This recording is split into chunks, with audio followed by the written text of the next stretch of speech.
Hello everyone, welcome to the Swami Vivekananda institute. मैं हूं निष्ठा और स्वागत करती हूं आपका इंटरनेशनल विकेट थियरी एंड अप्रोचेस के सीरीज में। तो जैसा कि आपको पता है, हम जो है ना इंटरनेशनल रिलेशन के तमाम थियरीज की बात कर चुके हैं। बट एक आखिरी टॉपिक, एक आखिरी थियरी जो हमें करना है वो है पोस्ट मॉडर्निज्म। हमने कल थोड़ी सी बात की थी पोस्ट स्ट्रक्चरलिज्म के बारे में। पोस्ट स्ट्रक्चरलिज्म क्या होता है इसके बारे में हमने बात की थी। हमने बात किया था कि किस तरीके से स्ट्रक्चर का मतलब यहाँ पे केनेथ वॉल्स के स्ट्रक्चर से नहीं है, इसका मतलब है टेक्स्ट से रिलेटेड। यहाँ पे स्ट्रक्चरलिज्म का मतलब है कि आप जो है वो जितने भी टेक्स्ट है उसके हिडन मीनिंग को कैसे इंटरप्रेट करते हो, और ये जो है ना आपको स्ट्रक्चरलिज्म में पढ़ना है।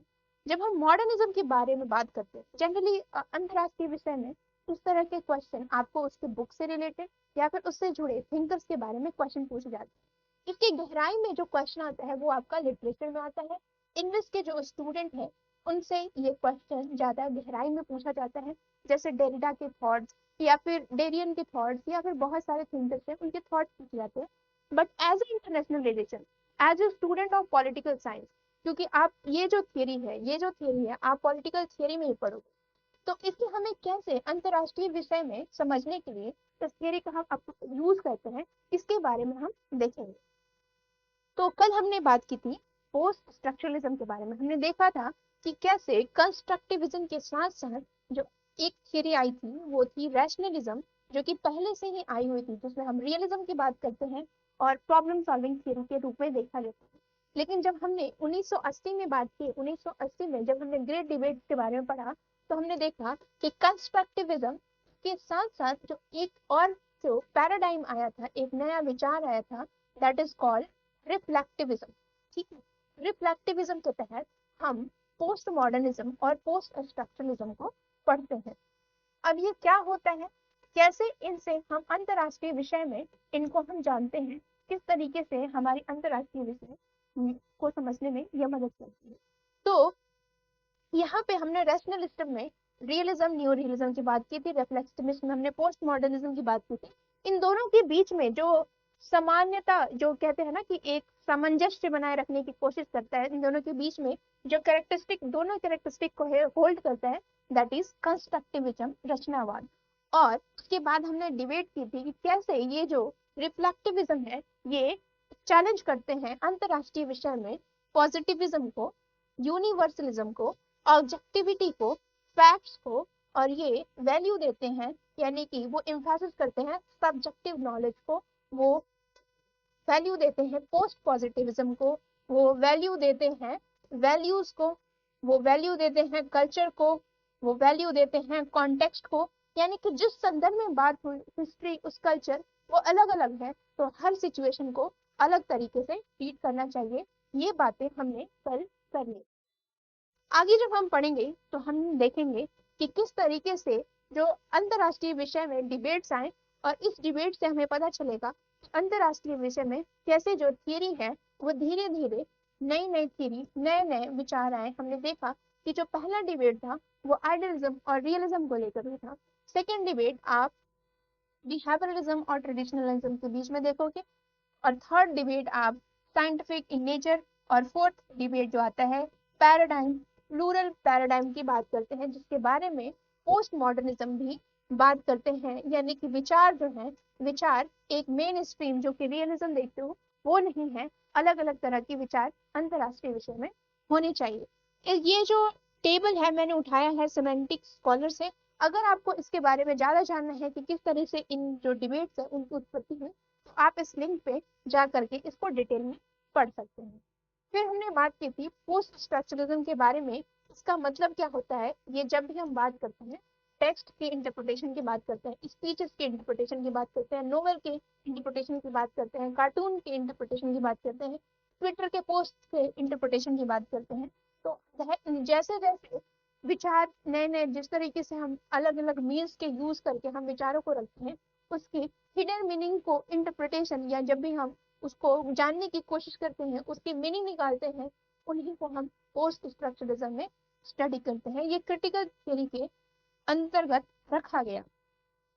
यहाँ पे कुछ जो कॉन्सेप्ट्स हैं वो समझना जरूरी है, जिसके बारे में हम और भी डिटेल में जब हम पोस्ट मॉडर्निज्म पढ़ेंगे उनके बारे में बात करें, चाहे वो डीकंस्ट्रक्शन हो गया, चाहे वो आप देखो कि डिस्कोर्स हो गया और इंटरटेक्सुअलिटी हो गया, इन सब के बारे में हम और भी डिटेल में बात करेंगे।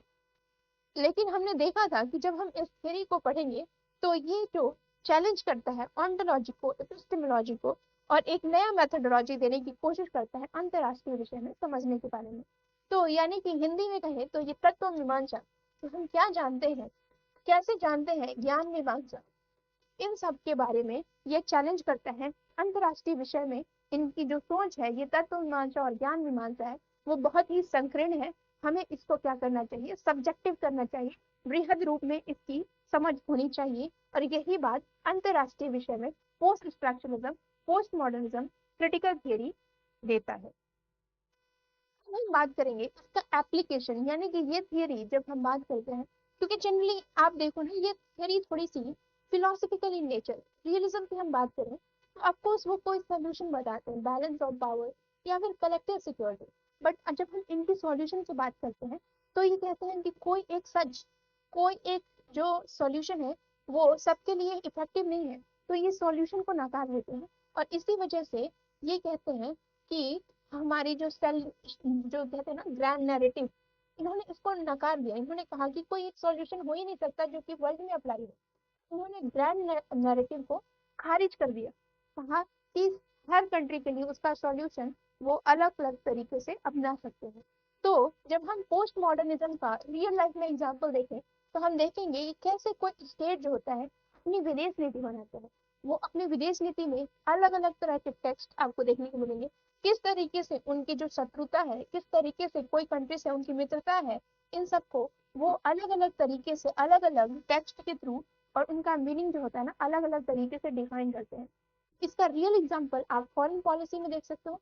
विदेश नीति में कोई भी कंट्री कैसे, जैसे मान लीजिए कि आप वर्ल्ड वॉर 1 पढ़ोगे, सॉरी वर्ल्ड वॉर 1 की आप देखो कि 1991 में जब बॉम्ब ब्लास्ट हुआ, 9/11, 9/11 का एग्जांपल है, या फिर जब इराक वॉर हुआ, ईरान वॉर, गल्फ वॉर, उस समय जिस तरीके से यूएस जो है ना वो मिडिल ईस्ट को डिस्क्राइब कर रहा था एज अ रोग स्टेट। या फिर आप देखो कि बुश का जो ये था कि या तो आप हमारे साथ हो या तो हमारे वॉर ऑफ टेरर, ठीक है। उस टाइम जब 9/11 में जब अटैक हुआ था तो उन्होंने कहा या तो आप हमारे साथ हो या तो हमारे अगेंस्ट, ठीक है। इस तरीके से जो शत्रुता और एनिमी का जो डिस्क्रिप्शन है वो उस कंट्री के फॉरेन पॉलिसी में देखने को मिलता है। और इसका अध्ययन आप टेक्स्ट के थ्रू उसके फॉरेन पॉलिसी को आप इंटरप्रेट करके आप इन चीजों को समझ सकते हैं। जो दूसरी चीज आप किस तरीके से आप अंतरराष्ट्रीय विषय में पोस्ट स्ट्रक्चरलिज्म को एज एप्लीकेशन समझ सकते हो, वो आप देखो। एक स्टेट जो है, आप रियलिज्म में देखो तो वो कहा जाता है कि स्टेट, जो स्टेट का कॉन्सेप्ट है, स्टेट हमेशा पावर को सीख करता है। बट स्टेट लिबरलिज्म ने कहा स्टेट हमेशा कोऑपरेटिव भी होता है।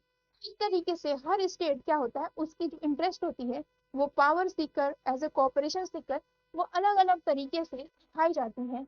तो यहाँ पे क्या हुआ, अलग अलग टेक्स्ट के थ्रू आप स्टेट के जो पहचान है, आइडेंटिटी है, वो अलग अलग, स्टेट खुद को एक पावर मैक्सिमाइजर के रूप में दिखाता है, स्टेट खुद को एक पीसफुल नेशन के रूप में दिखाता है। जैसे आपने देखा होगा nuclear, no first use policy, no first use policy, इस तरीके से जो वर्ड्स यूज किए जाते हैं, जो टर्म्स यूज किए जाते हैं उनके फॉरेन पॉलिसी में, इस तरीके से आप समझ सकते हो कि कैसे किसी भी टेक्स्ट का मीनिंग जो होता है वो अलग अलग तरीके से यूज करके वो एक अपनी एक नई आइडेंटिटी को दिखाने की कोशिश स्टेट करता है। तो एनिमी का कॉन्सेप्ट, खतरा आने वाला है, जैसे मान लीजिए कि आपने कंस्ट्रक्टिविज्म में पढ़ा कि कैसे जो है नॉर्थ कोरिया हमारे लिए खतरा है, बट यूके की जो न्यूक्लियर है that is not a danger और थ्रेट फॉर अस। तो इस तरीके से जो आप देखो ना, ये थ्रेट का कॉन्सेप्ट किस तरीके से थ्रेट जो है ना इंटरप्रेट किया जाता है, उसको समझने के लिए भी हम पोस्ट मॉडर्निज्म, पोस्ट स्ट्रक्चरलिज्म का यूज करते हैं। जो अराजकता का कॉन्सेप्ट है, आप देखो कि अराजकता जो वर्ड है वो बहुत ही लूजली डिफाइन है, और हर स्टेट क्या करता है अपनी इंटरेस्ट को पाने के लिए इस वर्ड्स का यूज करता है। तो ये जो है ना, ये कुछ रियल एग्जांपल है जिसमें पोस्ट मॉडर्निज्म का आप सीधा उदाहरण देख सकते हो, कैसे जो टेक्स्ट के मीनिंग होते हैं वो समय के साथ चेंजेस होते हैं, यानी कि आप हमारे फ्रेंड हो, that's a good for us, अगर आप हमारी एनिमी हो तो that is bad for us, और हम आपको क्या करेंगे, दैट इज अ बैड। इस तरह के डिफरेंट डिफरेंट आप देखते हो कि आप उन पे क्या लगते हो, बैन लग जाता है, या फिर नई नई चीजें उन पे कुछ रोक ली, या फिर उनके ट्रेवल्स को रिलेटेड उन पे क्या की जाती है, रोक रोक लग जाती है। तो इस तरह की चीजें आप फॉरेन पॉलिसी में देखने को मिलती है, और इससे आप एनालाइज कर सकते हो कि कैसे पोस्ट स्ट्रक्चरलिज्म जो है वो एक खास थियरी है अंतर्राष्ट्रीय विषय को समझने के लिए। जब हम आगे बढ़ते हैं तो एक कॉन्सेप्ट जो आपको बार बार देखने को मिलेंगे, चाहे आप पोस्ट मॉडर्निज्म पढ़ो, चाहे आप पोस्ट स्ट्रक्चरलिज्म पढ़ो, ठीक है, इन थियरी में एक जो वर्ड आपको मिलेगा, डीकंस्ट्रक्शन, ठीक है, या फिर हो सकता है आपके एग्जाम में ये मिलाने के लिए आ जाए कि डीकंस्ट्रक्शन जो कॉन्सेप्ट है ये किसने लिया। डीकंस्ट्रक्शन जब भी हम बात करो तो हम क्या करते हैं, किसी वर्ड को डीकंस्ट्रक्ट करते हैं, जिसको कहते हैं ना तोड़ना, यानी कि आप चीजों को तोड़ तोड़ के, एक होता है सिंथेसिस, सिंथेसिस, और एक होता है एंटीसिंथेसिस। इस तरीके से आप क्या करते हैं, एक टर्म है उसको आप क्या करते हैं, छोटे छोटे पार्ट में उसको तोड़ करके उन चीजों का मतलब समझते हैं।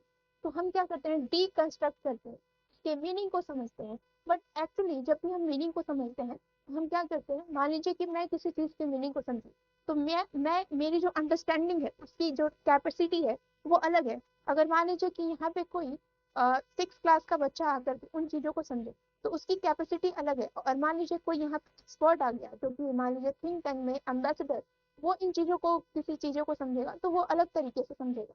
तो हमारी कल्चर, हमारी जो कल्चर या फिर हम जिस बैकग्राउंड जो है ना वो अलग अलग है, और उसी हिसाब से क्या करते हैं, हम चीजों को डीकंस्ट्रक्ट करते हैं, उन चीजों का विखंडन जो है अलग अलग तरीके से करते हैं, हमारी संस्कृति, हमारी परिवेश, हमारी जो बैकग्राउंड है उनके आधार पे।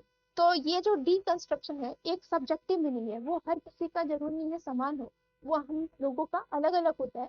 और इसी वजह से सब्जेक्टिव जो लैंग्वेज, कभी भी आप देखो ना, लैंग्वेज, जिस लैंग्वेज में हम आपको एक्सप्लेन कर रहे हैं वो क्या होता है, वो सब्जेक्टिव इन नेचर होता है। यानी कि हो सकता है कि आप जो मेरे से स्ट्रक्चरलिज्म पढ़ रहे हो वो आपको एक अलग तरीके का मीनिंग दे, लेकिन आप किसी दूसरे से दूसरे वीडियो को देखो तो वो आपको स्ट्रक्चरलिज्म कुछ और तरीके से बताए। तो कभी भी जो लैंग्वेज होता है वो जरूरी नहीं होता है एक ऑब्जेक्टिव हो, एक फैक्ट, वैल्यू, उसमें क्या होता है, हमारी कल्चर, हम जहाँ से पढ़ के आए हैं, जिस स्कूल से पढ़े हैं, उसमें थोड़ी थोड़ी हमारी क्या होगी, understanding back of the mind हमारे में रहेगा वो। तो हम क्या करते हैं, हम सब्जेक्टिव नॉलेज आपको देते हैं। तो कोई भी नॉलेज आप रिसीव करते हो या फिर आप किसी को नॉलेज देते हो तो वो क्या है, वो आपका व्यक्तिगत नॉलेज है, वो यूनिवर्सल नहीं है। तो उन्होंने क्वेश्चन मार्क लगाया कि आप जो चिल्ला चिल्ला के बोल रहे हो कि यही सच है, यही पोस्ट मॉडर्निज्म है, यही पोस्ट स्ट्रक्चरलिज्म है, जरूरी नहीं है। आप अपने कॉन्टेक्स्ट के अनुसार बता रहे हो, आप अपने एजुकेशन के अनुसार बता रहे हो। अगर मान लीजिए कि आप कोई ऐसे टीचर से पढ़े हो जो ऑक्सफोर्ड से पढ़ के आ रहा है, तो वो हो सकता है कि वो आपको और भी क्लियर वे में समझाए, या फिर हो सकता है आपको वो समझ में ना आए। इस तरीके से आप क्या करते हो, आप अपने कॉन्टेक्स्ट के अनुसार चीजों को समझते हो, आप अपने कॉन्टेक्स्ट के अनुसार आप उन चीजों को एनालाइज करते हो, या फिर मैं आपको समझाती हूँ। तो हर जो ये जो लैंग्वेज होता है, लैंग्वेज का इस्तेमाल क्या होता है, व्यक्ति परक होता है, वो जरूरी नहीं है सब पे इक्वली उनको समझ में आए।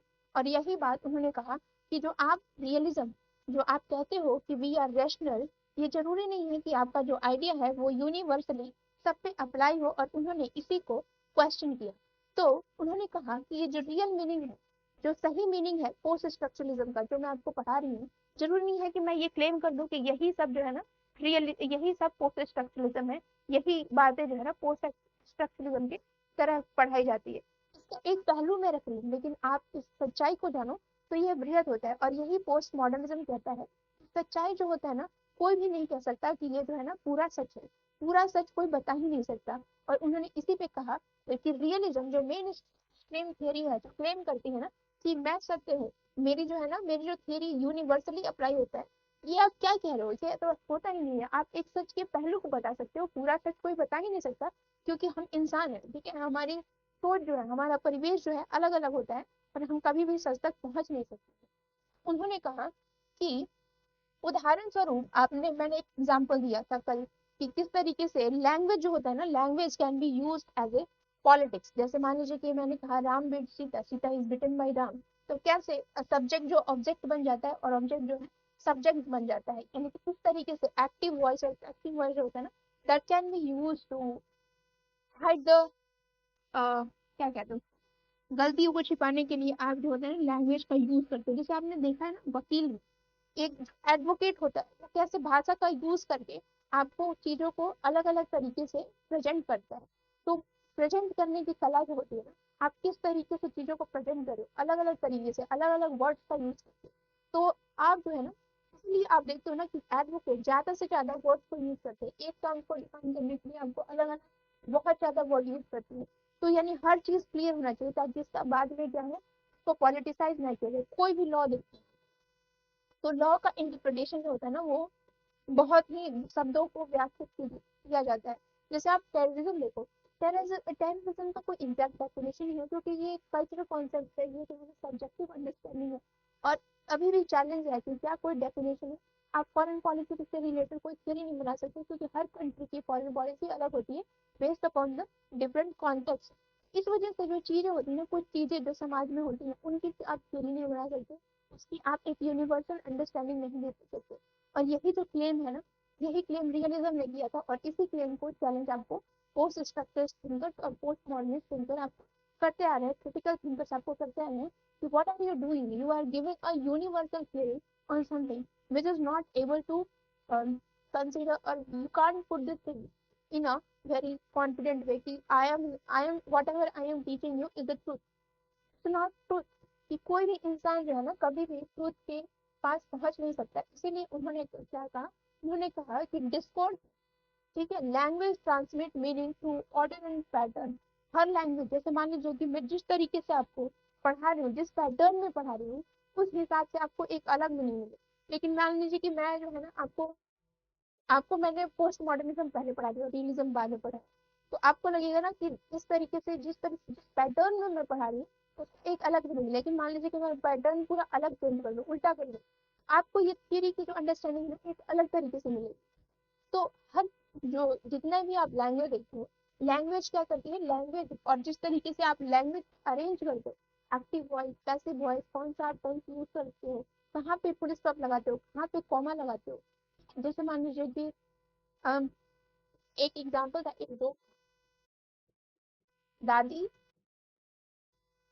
खाओ ऐसे करके था, और फिर एक था दादी को खाओ, ठीक है, ठीक ऐसे करके एक एग्जांपल था। यानी कि आप सिर्फ कॉमा छोड़ दोगे ना, तो आपको वो चीजें पूरी अजीब अलग दिखेंगी।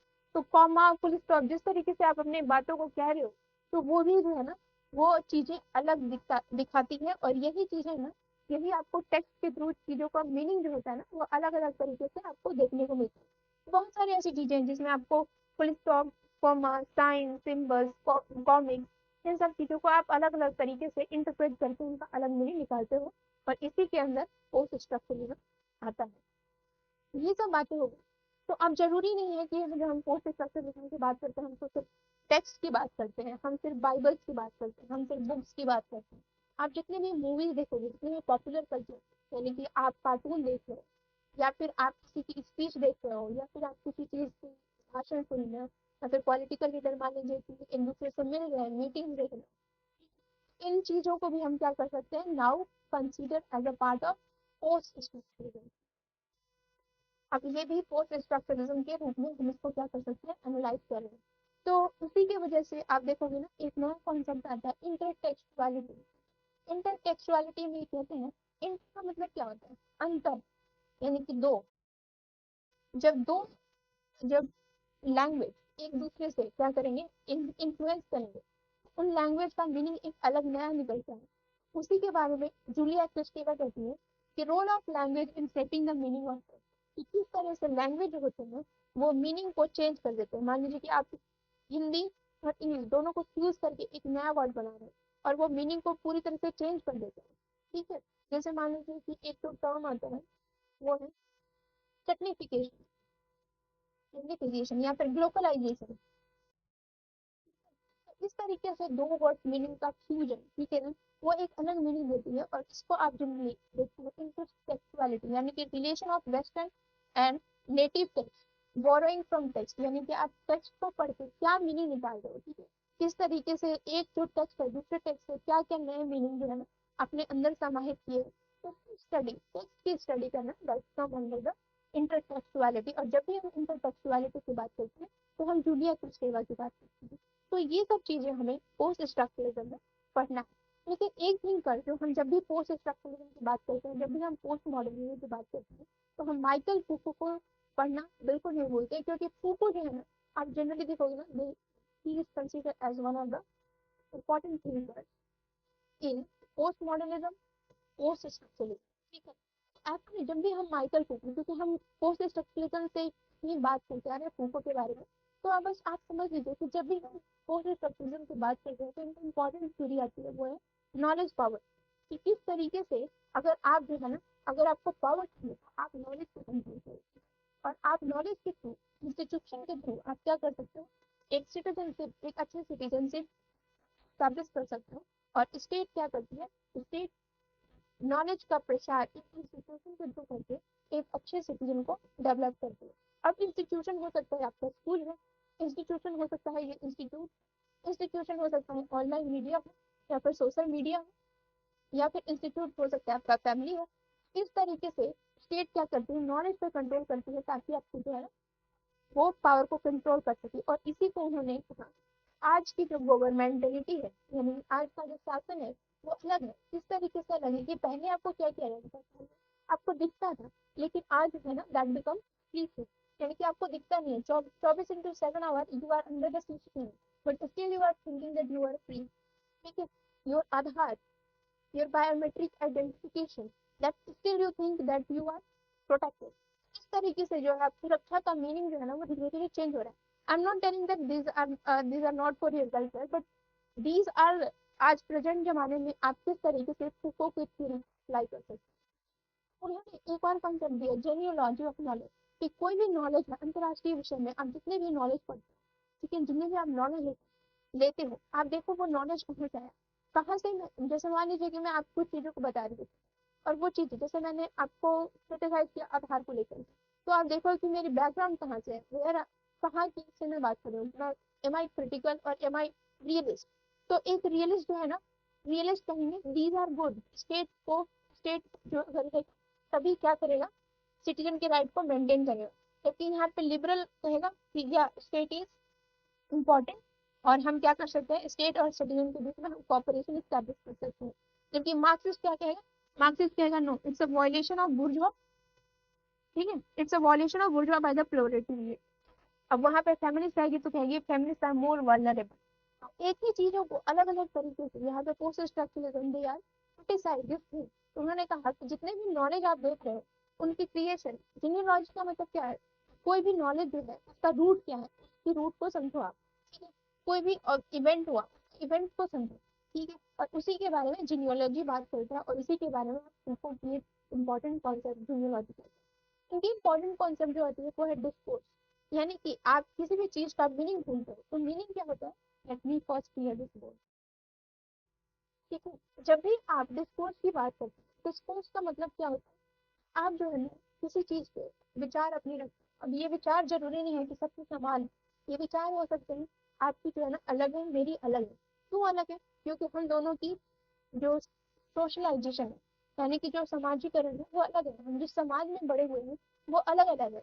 उन्होंने कहा कि डिस्कोर्स, क्योंकि एक वर्ड्स के, एक इवेंट से अलग अलग मीनिंग हो सकते हैं, तो मीनिंग जो होते हैं ना वो डिफरेंट होते हैं। और इसी वजह से उन्होंने कहा कि discourse language to make sense.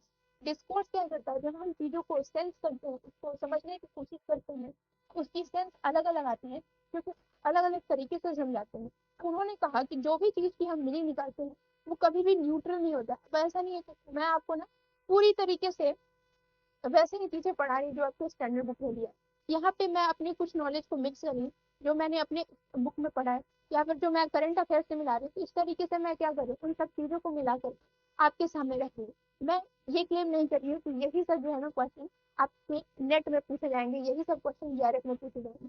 ये मैं आपको अंडरस्टैंडिंग देती हूँ based upon my understanding. I am not telling that this is the exact what Michael Foucault है।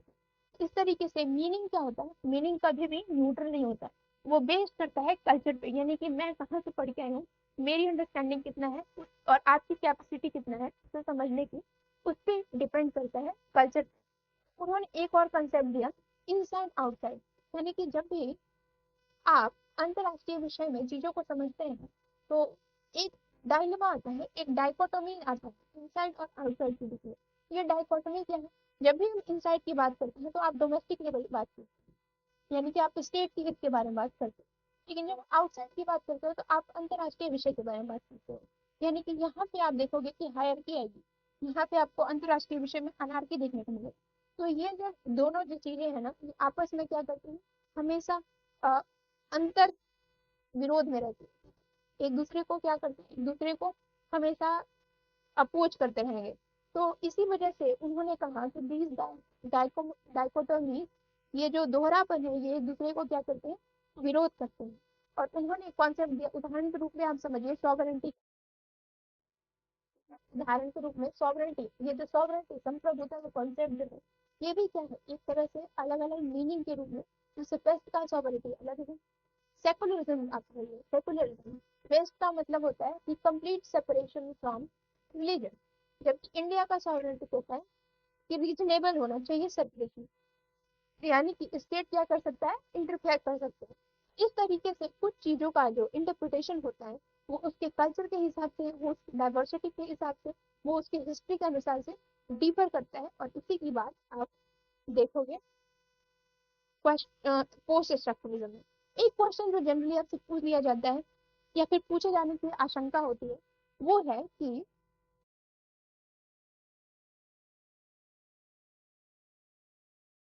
जैसे कि वो आपसे पूछ सकते हैं कि ये जो कॉन्सेप्ट है ये किसने दिया।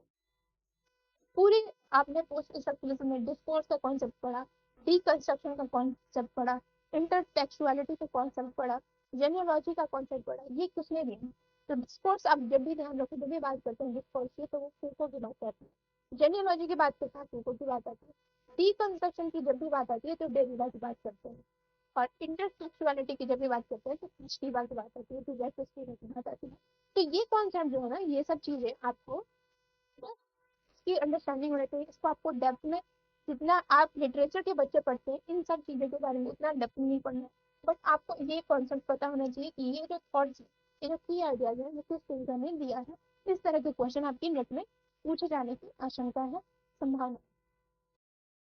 तो ये सब समझ में आ गया, तो चलिए हम कुछ नया देखने की कोशिश करते हैं। हम देखने की कोशिश करते हैं हमारी लास्ट थ्योरी, हमारा लास्ट सिद्धांत अंतरराष्ट्रीय विषय का। And you should be happy because यहाँ पे आपका थियरी जो कॉन्सेप्ट हो वो खत्म होगा, क्योंकि अब हम प्रैक्टिकल चीजों के बारे में पढ़ेंगे। हमने जितने भी ड्राई टॉपिक्स थे, ये थियरी जनरली कहा जाता है दीज आर ड्राई टॉपिक। अब हम ड्राई की ओर से बढ़ के हम क्या करें, now we will go to the practical topic of IR. तो जब भी हम पोस्ट मॉडर्निज्म की बात करेंगे, तो ये आपको जनरली, आपको जब भी पोस्ट स्ट्रक्चरलिज्म की बात करेंगे तो ये स्ट्रक्चर की बात करती है, यानी कि टेक्स्ट की बात करती है। पोस्ट मॉडर्निज्म क्या करती है, पोस्ट मॉडर्निज्म की एक इम्पॉर्टेंट जो बहुत अच्छी जो चीज है, वो क्या कहती है, it's introductory toward Meta narrative. बस ये जो तीन वर्ड है, इससे पूरे पोस्ट मॉडर्निज्म को डिफाइन किया गया। और ये किसने किया, जीन फ्रांसिस लियोटार्ड। ये जो है इंपॉर्टेंट थिंकर्स है जब भी हम पोस्ट मॉडर्निज्म की बात करते हैं। इन्होंने एक तीन वर्ड में समझाया कि पोस्ट मॉडर्निज्म क्या है, इंक्रेडिबिलिटी टुवर्ड मेटा नैरेटिव। अब इंक्रेडिबिलिटी मतलब क्या होता है, संदेह, ठीक है, आशंका, ठीक है, संभावना, यानी। और मेटा नैरेटिव मतलब क्या होता है कि ग्रैंड थियरी, जितने भी आप ग्रैंड थियरी देखते हो, रियलिज्म, यथार्थवाद, लिबरलिज्म, उदारवाद, जो ये क्लेम करते हैं कि ये जो है ना परम सत्य है, उनको उन्होंने क्या किया, क्वेश्चन किया, संकेत किया, संभावना किया। भाई ये जो है ना, देयर इज अ डाउट, ये जो बोल रहे हैं यहाँ पे ये है, कंफ्यूजन है। तो इन्होंने जो, जिन्होंने मेन स्ट्रीम थियरी को उन्होंने क्वेश्चन मार्क किया। और ये जो चीजें है ना, इसी को पोस्ट मॉडर्निज्म कहते हैं। यानी कि पोस्ट मॉडर्निज्म वो होते हैं जो कि मेन स्ट्रीम थियरी पे क्वेश्चन करते हैं, यानी कि उसको हम क्रिटिकल थियरी पे क्या कहते हैं, उसको पोस्ट मॉडर्निस्ट कहते हैं। वो मेटा नैरेटिव क्या होता है, वो कहते हैं कि एक सॉल्यूशन नहीं हो सकता, there is the various solution. और इसी को उन्होंने क्या किया, मेटा नैरेटिव कहा। मेटा नैरेटिव मतलब ये होता है कि ग्रैंड थियरी, मान लो कि आप किसी चीज का, आप एक ही थियरी बहुत सारी चीजों को समझने के लिए अप्लाई कर रहे हो, दैट्स कॉल्ड ग्रैंड थियरी, मतलब थियरी ऑफ थियरी। अगर मैं आपको इंडिया के कॉन्टेक्स्ट, इंडिया को समझने के लिए आपको रियलिज्म यूज करो, आपको अफ्रीका के समझने के लिए रियलिज्म यूज करो, आपको यूएस को समझने के लिए रियलिज्म यूज करो, आपको चाइना को समझने के लिए, मतलब हर जगह में रियलिज्म यूज करूँ, that's come under the meta narrative. और इसी को उन्होंने क्वेश्चन मार्क किया, hello what you are doing, if you are reading about the partition, why are you using the realism, why not you are using the post colonial theory। तो इस तरह की जो चीजें है ना, उनके बारे में क्वेश्चन पोस्ट मॉडर्निज्म कहता है। उन्होंने कहा कि यार against the main stream theory, उन्होंने कहा कि कोई भी चीजें यूनिवर्सल नहीं है, कोई भी चीजें ऑब्जेक्टिव नहीं है, कोई भी चीजें साइंटिफिक नहीं है, ठीक। उन्होंने इन सब चीजों पे क्वेश्चन मार्क किया, और ये आपको पोस्ट मॉडर्निज्म में देखने को मिलता है। जब इन सब चीजों को खारिज किया तो क्या कहा, उन्होंने कहा कि there is a plural idea, मतलब कि बहुत सारे थियरी हैं, बहुत सारे वॉइस हैं, उनको आने दो अंतरराष्ट्रीय विषय में। उन्होंने कहा कि हर अंतरराष्ट्रीय विषय में हर देश की क्या है, एक हिस्ट्री है, एक कॉन्टेक्स्ट है, जिस कॉन्टेक्स्ट में हम बात करेंगे, जिस टाइम पे हम बात करेंगे। तो उन्होंने कॉन्टेक्स्ट की बात की, संदर्भ देखना जरूरी है। जब भी हम बात कर रहे हैं, हमें किस संदर्भ में बात कर रहे हैं, तो संदर्भ भी बहुत जरूरी है। फिर रिलेटिव सब्जेक्टिव नॉलेज की बात की, यानी कि जब भी हम चीजों को समझते हैं तो हमारी चीजें जो होती हैं वो जरूरी नहीं है कि वो ट्रू होती है, वो हो सकता है कि उनसे जो थोड़ी अच्छी हो सकती है, या फिर वो जो बोले उनसे पिछले वाले से थोड़ी अच्छी हो सकती है। अब ये नहीं है कि ये सबसे अच्छी है, कि जो आप ट्रूथ की क्लेम करते हो, that come under the question mark. और यही चीज है ना पोस्ट मॉडर्निज्म में। जो इसमें क्वेश्चन आते हैं जनरली जब अंतरराष्ट्रीय विषय में आप पढ़ोगी, वो आपसे पूछ दिए जाते हैं कि इसके की थिंकर्स कौन से हैं पोस्ट मॉडर्निज्म में। तो जब भी आप पढ़ोगे तो लियोटार्ड, जिन्होंने क्वेश्चन किया इनक्रेडिबिलिटी टुवर्ड द मेटा नैरेटिव, यानी कि जो मेटा नैरेटिव है उन पे उन्होंने क्वेश्चन मार्क। जो दूसरे थिंकर जो आप पढ़ के आ रहे हो वो है फूको। डेरिडा कोर्स जब भी है तो डीकंस्ट्रक्शन, यानी कि चीजों को क्या करना है, हमें विखंडित करके पढ़ना है। फूको यानी कि आप देखो डिस्कोर्स, डिस्कोर्स की बात की उन्होंने, ठीक है। उन्होंने कहा कि ये ट्रूथ क्या है, व्हाट इज ट्रूथ, ये जो आप क्लेम कर रहे हो वो ट्रूथ क्या है। ट्रूथ कुछ नहीं, हमारी जो है ना सब्जेक्टिव इंटरप्रिटेशन है, हमारी व्यक्तिगत सोच है, और उसके हिसाब से हम क्या करते हैं, चीजों को एनालाइज करते हैं।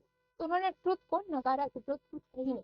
जो दूसरी थिंकर आपको पता होनी चाहिए पोस्ट मॉडर्निज्म से, वो है Richard S, David Campbell, Simon Delvin, Michael J स्टापिडो, जॉब बीजी और Rob BJ Walker, James Der Derian. अब इन्होंने क्या किया, इन्होंने पोस्ट मॉडर्निज्म को अलग अलग तरीके में, किसी ने नोबल को इंटरप्रेट करने में अप्लाई किया, किसी ने कार्टून को इंटरप्रेट करने में यूज। तो उन्होंने नए नए तरीके से पोस्ट मॉडर्निज्म पोस्ट एक्सप्रेशनिज्म का यूज किया, और इनके बारे में आपको पता होना चाहिए। एक चीज है जो मैं आपको बताना चाहती हूँ, क्योंकि मैंने थियरी पूरी खत्म कर दी, बट जनरली क्या होता है, जब भी आप देखो थियरी की एप्लीकेशन को लेकर अंतरराष्ट्रीय विषय में, या फिर जनरली जब क्वेश्चन आते हैं थियरी से रिलेटेड उनके थिंकर्स के बारे में, एक चीज मैं सजेस्ट करना चाहती हूँ, आप जो है ना ये बुक जरूर पढ़ें, अगर आपको टाइम मिले तो आप इनको पढ़ें। 15 की थिंकर्स, इसमें जितने भी अंतरराष्ट्रीय विषय के इंपॉर्टेंट थिंकर्स हैं, 15 की थिंकर्स ऑफ अंतरराष्ट्रीय इंटरनेशनल रिलेशन, उनको आप जरूर पढ़ें। इससे क्या होगा ना, आपकी थिंकर्स पे कमांड जो है ना, क्योंकि जब तक से आप थिंकर्स को सिर्फ रट रहे हो और वो किस कहाँ से आए हैं, उनकी क्या हिस्ट्री है, इनके बारे में आप नहीं जान रहे हो, तो आप जो है ना बस रट्टा मारे हो। आपको टाइम मिले तो it's short book, I think it's someone like 120 pages, आप इनको आराम से पढ़ सकते हो, और ये बहुत सस्ती बुक है, आराम से मिल जाएगी।